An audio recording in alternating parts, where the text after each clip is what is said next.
to DJing 101. My name is VJ Das. Today I'm going to talk about how to get into DJing. I've been working in radio for 13 years now, but just on the on-air side and the programming side and the promotional event side. And I always got asked, hey, do you do weddings? Can you DJ at night at a nightclub? And I'd always say no without realizing how much money and income I was leaving on the table. My goal today is to explain the steps I took and equipment I purchased to become a mobile DJ, a wedding DJ, a club DJ, or, just to be one for fun or just in general. So I'm assuming I have some music fans checking in today.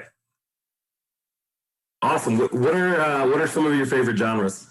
Definitely some rap, R&B, reggae kind of things. More current artists that I'm really enjoying. I got to put my girl Meg on, Meg the Stallion. In terms of R&B, maybe I would mix it up and do some like Sid the Kid kind of thing. Okay. And then reggae, I would say some like classic Damian Marley or something like that. What about you, Angel? Damian's the man. I love him.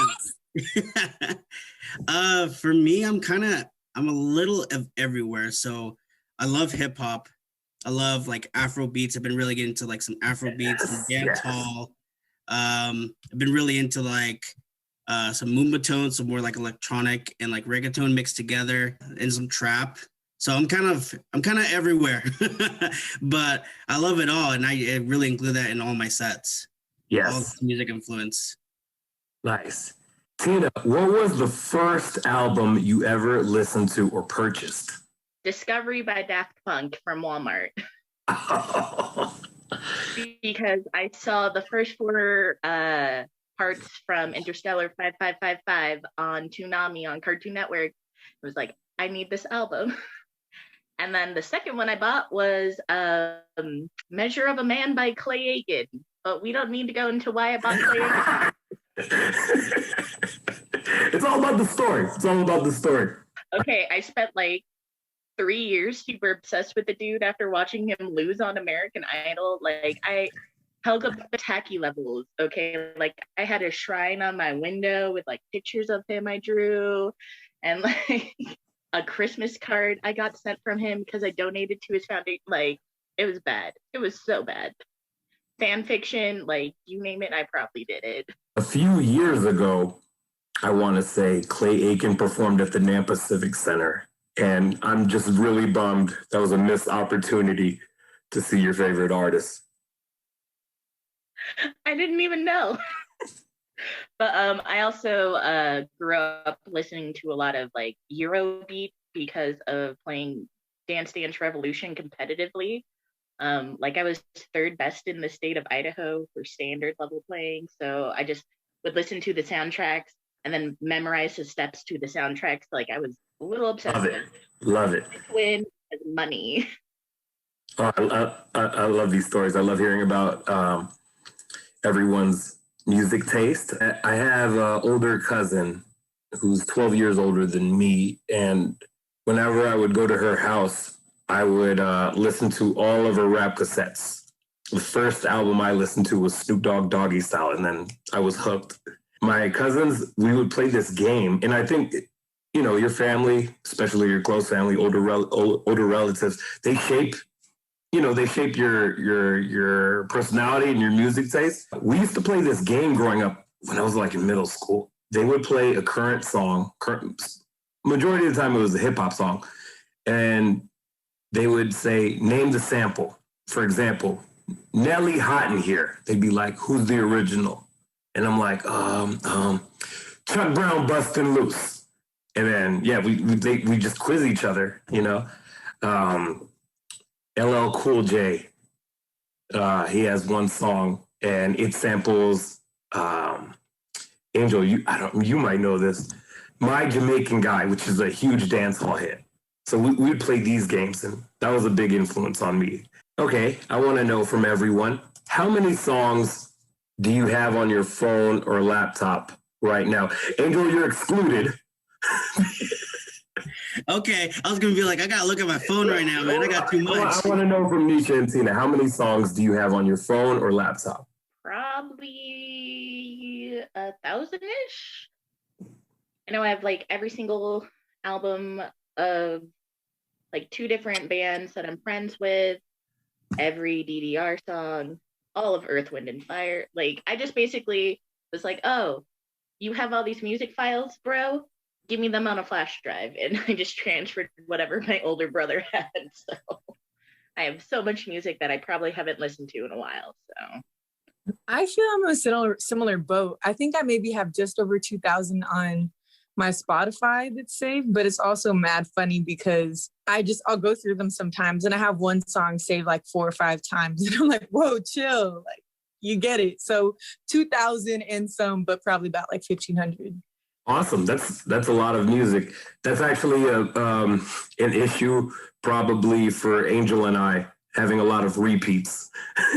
This is one of my hard drives for DJing, and this has 20,000 songs on it. A lot I downloaded and I bought, and some I was able to copy over from friends. If you want to get into DJing, that's a major key. Angel and I swap songs a lot. We've actually DJed together like several times. We'll brainstorm, put mixes out together. Yeah, and VJ, can I add on to that? Yeah, go for it. So it is so crucial to have that backup. You don't want to just trust whatever device you're going on, because even like a flash drive can be scary depending on the equipment you're using. Because if you eject it incorrectly, all that 20,000 or 2,000 songs you got are gone. Personally, I've gone through that, and that's the biggest headache to even attempt to get it back or just to re-download them. So to get that external hard drive or even 2 or 3 flash drives of the music copied is crucial. You always want to be prepared. Yep. And I don't like putting all of my music on just this. This has died on me several times.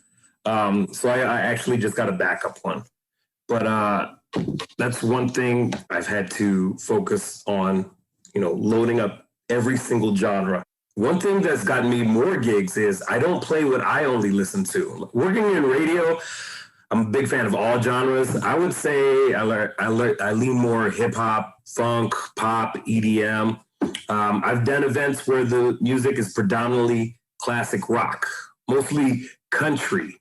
Do we have any country fans? Slowly. I got a few songs that I'm digging right now, man. I feel, and I'm sure for all of us, despite what genre, what's a banger or like, what's a hit based on the rhythm or, the beat, the instrumental. I've DJed at Cowgirls in Cuna for the past 7 years as their second resident DJ. And I really wish I could take a photo every time someone comes to the DJ booth and ask, hey, where'd the DJ go?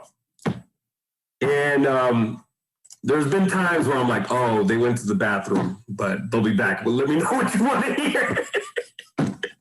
Because they don't expect an Indian Filipino to be mixing country on a Saturday night. I know his country stuff, yeah.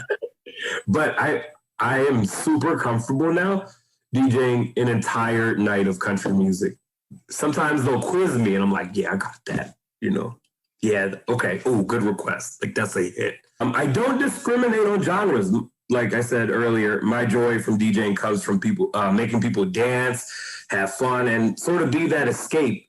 After a week of work, I'm sure everyone just wants to, forget whatever's going on in the world or like the stress from work or family. And, they just want to have a good time. So I want to help bring that escape. It's not about me. It's about, making someone have a great night. I'm also not opposed to taking requests, but tips can kind of be influential. And I do like to screen the song before playing it. I've been at a club in downtown Boise playing, the current hits. And there's been numerous times where if I'm mixing with Angel, I'll get a dude who will come in and demand gangster rap, which may or may not kill the vibe. I like reading the crowd, but I try to play Tetris and see where I could, fit in the song in between another, which would complement the next song. For a 4-hour night, I could probably go through about 100 songs if I'm mixing. How many songs, Angel, would you say you go through in a 4-hour night at a club? I go through a lot. A lot. In 4 hours, I probably go more than 100 just because of my style.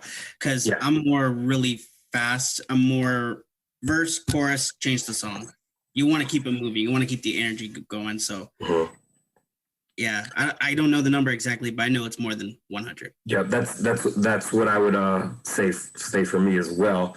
And we love the beat match. Nisha and Tina, have you been to a party where the songs like just kind of train wreck in a way? Have you ever noticed that? Yes, as y'all were talking, I was like literally counting the instances where the song comes on, all me and my friends are like, ha! And then the DJ like mixes it and it's like something like emo in my feels type of thing. And the moment's just done. Me and the girls leave the club or wherever. What about you, Tina? Yeah, we gone. Oh yeah, like definitely. I think one of the last times I went out, like somewhere was playing like September, and me and my friends were like, yeah, and didn't even reach the chorus, and we're like, okay, cool, bye. And I went to like some like Taylor Swift, like I can't get the boy song. I was like, no, it's a personal attack. Yeah. That's everyone's favorite part when they sing along. You don't want to ruin that moment. You want to, add the seasoning. That's everyone's favorite part to sing, the chorus. So one thing I've learned from Angel is, mixing out at the right time. There's certain songs that may have like 3 or 4 artists, but there's one artist on that song whose verse that you love and everyone knows. It's a sin if I played Megan Thee Stallion Savage with cutting out Beyonce's part. Like, the disrespect. The disrespect. So play everyone's favorite part. Mind the train wreck and, let each song complement each other. There have been times where I've train wrecked probably, especially when I was starting out. I would always cut out before the chorus or only play like a minute and a half. Oh my God, I wish I could cuss out younger DJ. Yeah. It happens to all of us. Yeah. Doesn't matter how long you do it, you're always going to have one of those times. Yeah. So I'm my high school dances had train wreck because high school dancers would be like, they getting too close. She thinks my tractor's sexy. Like, no more with Usher. Tractor song. Oh my gosh. Here comes Cotton Eye Joe. Yeah. DJing can be fun. There's nights I've played for my friends and for complete strangers. But like I said earlier, it's not about me. I've met DJs where they have godlike egos or they think they're a god or who think the night is about them. I consider myself lucky that I get to do this for a living and get paid for it. But, I'm there to have fun. I feel I'm very fortunate. It is not a cheap hustle, though. Okay. This is my list. One of the DJs or someone who was interested in getting into DJing this year for weddings, he asked me, what is the list I need for to have a setup? So this is where I'll start. XLR cords. These are the cords that connect from your DJ controller to your speakers. XLR cords I have 2-foot cords, 10-foot cords, 25-foot cords, depending on what venue. They can go from $20 to $50 and up. A DJ controller. This is my backup one that I've been using. This is a 2-channel, but they could start at $250 and they could go up to $2,000, which will come with the DJ softwares. Or no, I know about 4 softwares. The main one I use is Serato. There's also Rekordbox and Tractor and Virtual DJ. A lot of them are free. MacBook Pro, which I use, you can get a used one for $500. Angel, I know you don't use a MacBook. You've gotten a PC, but it works perfectly for you, right? Yeah, I was looking into getting a MacBook. Saw it was too pricey. Went with a PC. Yeah, works fine. I mean, works. hasn't that on me now. Yeah. 4 speakers. I have 4. That's great. That's perfect for a wedding or any mobile gig. They can start from 300 and up. Wireless mic, $150. Lapel microphones that I'll use for weddings. I'll go on the collar. Those can start at 200. 4 speakers. I have 4 speaker stands for my events, $40 each. Chauvet lights for the lighting, $200. The Terabyte, I got it for $50. Extension cords that can go from 100 and up. Power cords, $100. That's almost $5,000 in equipment. And I didn't have $5,000 like laying around. It took years to build. There's been times I've had to borrow equipment. The subwoofer that I used for Black Wall Street in the fall, that was $1,800. And I actually, this is a crazy story. Well, it's not crazy when it came to my wallet, but the subwoofer I purchased in June, the Village at Meridian called me and they heard about me as a DJ and they were like, all of the high schools are going to have their proms inside the Village because, you know, it was 2 months into COVID. So they were like, they said they were willing to pay me for the weekend for, I don't know, 6 different high schools. And my 4 speaker setup is not going to be loud enough for a prom for the Village. So I was like, okay, I need a subwoofer. I'll give the bass, you know, but I also need one that can fit in a Honda Civic. And I found one, and it was after tax and shipping, it was $1,800. And then the Village sent the PayPal. I think for the whole week, I priced them at $2,500, and I was like, okay, I'll just keep the 7, and then from now on, I have a subwoofer for all my events. They sent the PayPal. 10 minutes later, Idaho rolled back, and they're like, we're canceling it, so you're gonna have to send the money back. And I'm like, oh my gosh, what am I gonna do with that? But I looked at it as an investment. But I was, hey, it happens. I was hoping it would pay it off, but I just worked towards it. I just put it on my credit card, but I was like, I don't want to hit that interest. So luckily I did a wedding that following weekend. And here's an interesting story. Someone got my name to DJ their wedding. I DJ'd one of their friends' weddings, and they said, would you be interested in DJing a wedding in Middleton? And I was like, yeah, okay, no problem. And, a lot of DJs haven't had a lot of consistent work this past year. I'm glad I had a contract for that. But that's another thing about making sure you get your contracts. One thing I've learned is how to price myself out. I don't want to ever be an undercutter. I've been undercut, but I tried to focus on learning the craft and shadowing my friends who are DJs. And it doesn't matter who you can learn from anyone. I'm going to be 30. I'm going to be 34 this year. I started practicing with Angel maybe 3 years ago. 3 years ago. Yeah. And how old were you? 22. You were 22, 21, 22?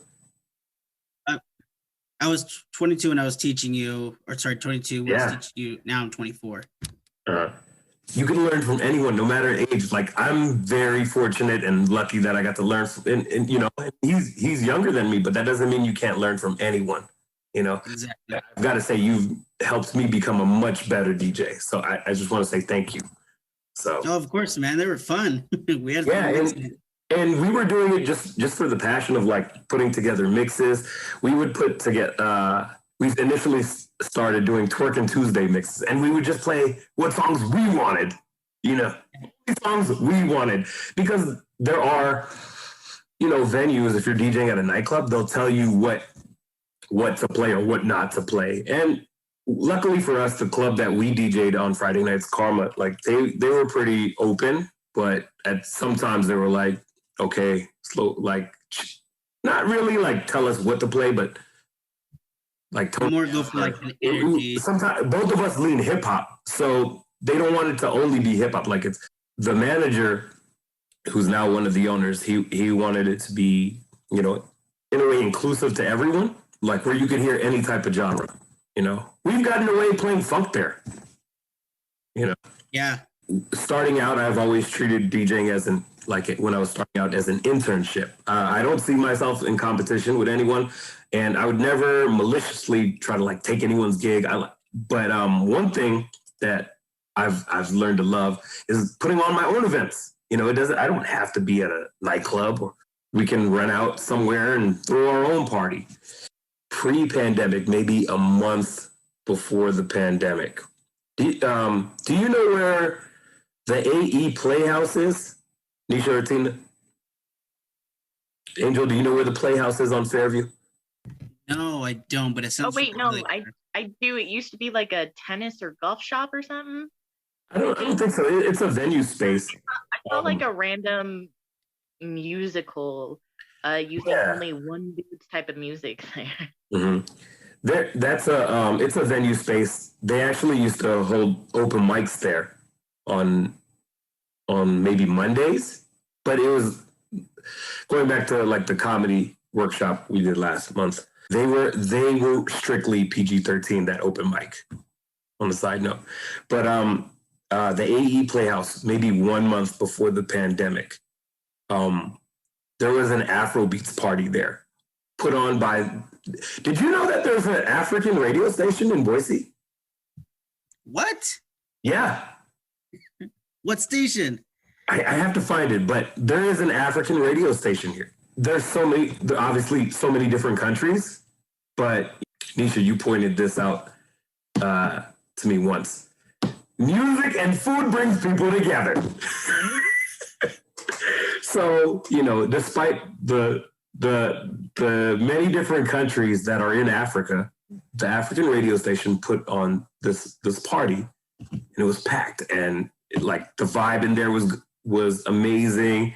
I felt welcome. They had a buffet of different African cuisine.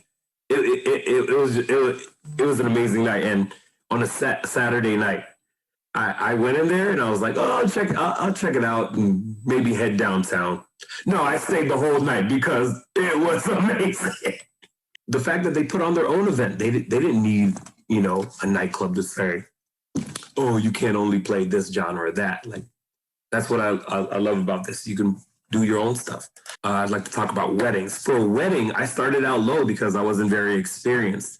But you kind of get what you pay for. There have been times where, well, I remember I started out super cheap, and that was, I guess, undercutting, but it was me giving them the heads up. I'm not very experienced, but if you really want me, I'll do it. But I'm not going to charge an arm and a leg. But when starting out, I started charging about $100 per hour. That does not include the setup. For weddings, I usually get to the venue about 2 hours early. And, you know, that $500 was gone and paid for a speaker after it was done. So I started slowly raising my price. And I think I'm one of the most affordable wedding DJs in the Treasure Valley, I would say. I know a wedding company here, they charge $2,000 for a wedding. So weddings can be expensive. It's all about the vibe. In the past year, all of my referrals have been word of mouth. So like I said, it's not about me. I just want to have people get that escape, you know. For weddings, I like to be professional. I'll dress up. I come with contracts. I stay in the loop and communicate. I got business cards.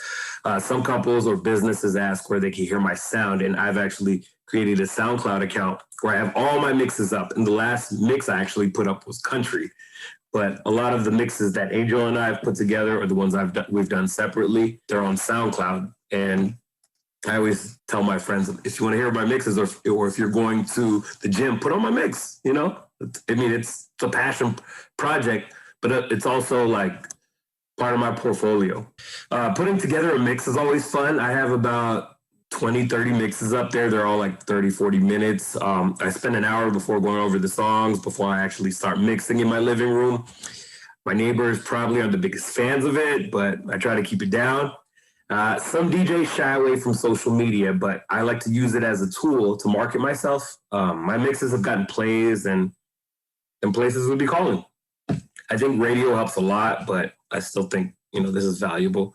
If you want to get into DJing, offer to DJ a family or friends event. In my comedy Zone, I talked about how open mics would prepare me for a big showcase. So DJing in front of actual people helps you learn what songs are bangers and what are not. When it comes to learning, I love matching BPMs. I've picked up tricks from friends, but a lot of stuff I've actually YouTubed. I follow a few DJs who actually give tips on transitions. So it's up to you where you'd like to take this if you want to get into it. Maybe events locally, out of state, for music artists, weddings, or even online. Some DJs on Twitch right now are making their income just mixing from their house. I hope this has been good guidance if you or someone is interested in getting into DJing here in the Treasure Valley. I think there's a lot of up and coming DJs. There's a lot of DJs whose styles I really like. And I'm excited to see in the next few months hopefully there's different style DJs. And I was telling Nisha earlier, I wouldn't be surprised if there's another big Afro beats party or a dance hall party that's going to pop up. Thank you guys. Do you have any questions? A question. And then I also have some love I want to share real quick. I'll start with the love and the fact that this has been mad insightful, and I'm excited to share notes and just all the things that you talked about tonight with homies and loved ones and folks who are interested in all these things. And I don't know this, but I know that there was a little me having a sleepover with my friends who were blowing up the radio station, and it's probably you answering type thing. So I just love the work that you do. Of course, all of the work that you do is by word of mouth. Your passion, your integrity, all these things precede you. So just mad love. The question that I got after all that sim shit in daylight is what's a success look like for you in DJing? What does success look like for you right now? Right now is I want to keep doing events. All of the mixes that Angel and I have done the past year and a half. It'd be cool to, have my mixes on a radio station. I'd love to travel to DJ more. It'd be cool to do a weekend in a major city for a nightclub night and, have them pay for my flight and the hotel just to DJ. I think that would be awesome. I'll DJ at the Frontier in downtown Meridian, which is a total dive bar, but and people come to hear me mix or come to, say hi to me. Maybe they don't really like the music I play, but they'll come and spend time. And, success. Yeah, that'd be cool to travel and have my mixes on the radio. Eventually what I want to get into is producing my own songs. I've never been a musical person. I've had to did you play any instruments? Did anyone play any instruments? You did. Okay. I had to learn about I had to learn about keys and notes and BPM, but it makes so much. It's so funny. Nisha sent me a gif of DJ Khaled, and what is one of his taglines? There's always major key, another one, but the one I sent was I can. I love the fact that major key was the first tagline, because I learned after studying music, major key and minor key, and majority of his songs are major key. So I had to learn, I thought that was so cool, So producing my own, Twerking Tuesday tracks, I think that'd be success too, just for the fun of it. There's so many ways I could, define success as a DJ. To kind of go back to what Nisha's question, just kind of getting a different view of it. It all depends on what you want to get out of DJing. Do you just want to, are you going into DJ to throw your own parties? Are you going to be a DJ who wants to DJ weddings? Do you want to be a club DJ? Or do you want to be an artist? Do you want to start producing your own stuff? I think it all depends on which way you want it, on where you want to go and what you want to get out of it. I got into DJing after watching Skrillex and Diplo. And I was like, yeah, now I want to create electronic music and stuff. Now I love it. So like that kind of shaped my way of what to get out of DJing. It's like, okay, now I can learn electronic music. I'm like, oh, now I love hip hop, get that into it. So it's now influencing my production side. So now I'm taking it more as an artist approach. So success is all what you want to get out. Like my success would be to have this pay to be my full income, travel the world, do a show, finish, get in the plane and go to the next one.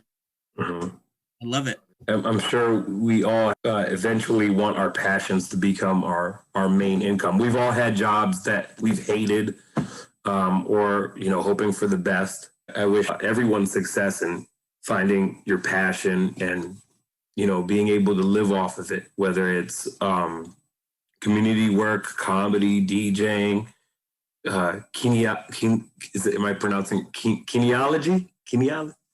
Kinesiology. Hey, if it makes you happy, just focus on that. We did the comedy Zoom last month, and I've had friends who might critique my stuff, which is fine, but if it's something like you're passionate about, it's okay. Like I don't really care anymore. Like I feel like I've learned this past year. Like just focus on what you love and focus on the energy that surrounds you. That's the major key. So yeah, I just love seeing people chase their dreams and expressing themselves creatively. Hopefully, like I said, I hope after I'm recording this, obviously, but if anyone could, wants to learn how to make this as an income, I love it. I want people to build wealth, or yeah. Bless. I'm definitely gonna ask for notes and try to send this to all the homies. And Angel, I've learned so much from you. Also, thank you for this, Tina. I literally love getting an excuse to share space with you. Honestly, that's all these are. Elaborate excuses to see Tina. Have you seen Tina's stand up? No, not yet. Not yet. Speaking of stand-up, I'll be doing a Zoom comedy show at some point. I'll drop info. You'll know. Let's go. If you guys have any more questions too on DJing, you guys can always hit me up too. I'm open. I've had some other DJs hit me up and try to figure out how they could make their live streams or audio sound better. I'm open to questions, so open to helping everyone out. If I come back and Nisha and Tina are DJs, I'm going to be. Hey. Thank you for your time, everyone, for today. Much appreciated. And if you have any other questions, feel free to hit me up. Or a big shout out to Nisha for putting on these community meetups. This is great because you get to meet different people from the community, and hopefully you could pick up some gems or find a new passion. All right, bless y'all. Have a good night. Everyone have a great rest of your Monday. Take care. Thanks, BJ. Thank you. This is everybody. Be safe.